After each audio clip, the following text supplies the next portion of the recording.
সবাইকে নমস্কার এবং স্বাগতম আমার ইউটিউব চ্যানেলে।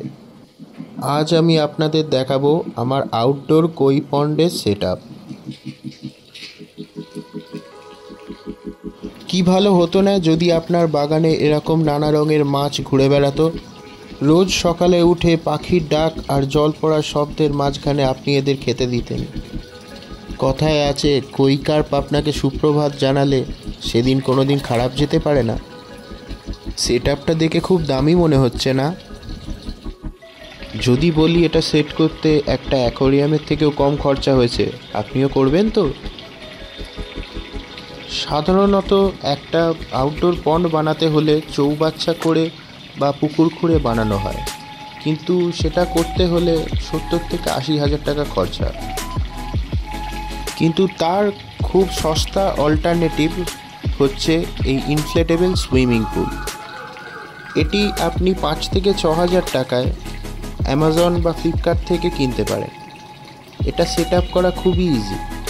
সব থেকে প্রথমে পছন্দ করে নিতে হবে কোনো কাঁকড় পাথর বা ধারালো বস্তু ছাড়া একটি সমতল জায়গা, যার উপর আপনি এই পুলটা সেট আপ করবেন।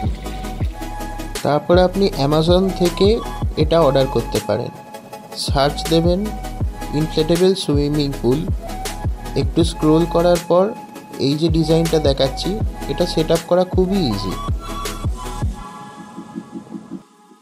সব থেকে প্রথমে ওপরের রিংটাকে ফোলাতে হবে, তারপরেতে মাটিতে টান টান করে এটাকে রাখতে হবে, তারপরেতে এর মধ্যে আস্তে আস্তে জল ভরতে হবে। যত জল ভরতে থাকবেন এটা নিজের থেকেই ফুলতে থাকবে। তো এবার চলে আসি দামে। আমি এটা কিনেছিলাম আজ থেকে 5 বছর আগে 5,000 টাকায়, কিন্তু আজকে এটার দাম বেড়ে হয়েছে 6,500 টাকা। কিন্তু তাও এটা একটা অ্যাকোয়ারিয়ামের থেকেও কম দামি। তো এবার চলে আসি ফিল্ট্রেশনে। এটা আমার হোমমেড ক্যানিস্টার ফিল্টার। তলার পাইপের সাথে পাম্প লাগানো আছে, যা দিয়ে জলটা এসে ড্রামের ভেতর যাচ্ছে, আর ওপরের পাইপটা দিয়ে জল ফেরত আসছে। এবার দেখব ফিল্টার মিডিয়া। ওপরে মেকানিক্যাল ফিল্ট্রেশনের স্পঞ্জ, আর তলায় বায়োলজিক্যাল ফিল্ট্রেশনের সেরামিক রিং আর চারকোল আছে। তো এবার আসি মাছে। আমার বেশিরভাগ মাছই জাপানিজ কই ফিশ।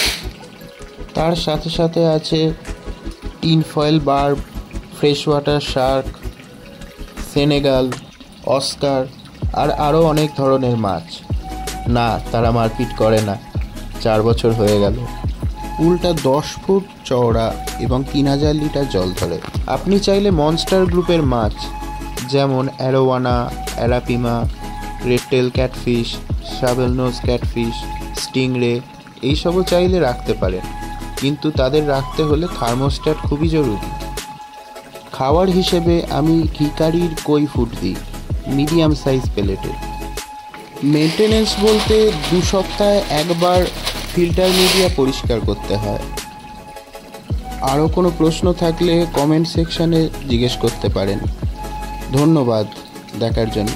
তো করছেন তো আপনার বাড়িতে এরকম একটা পুকুর?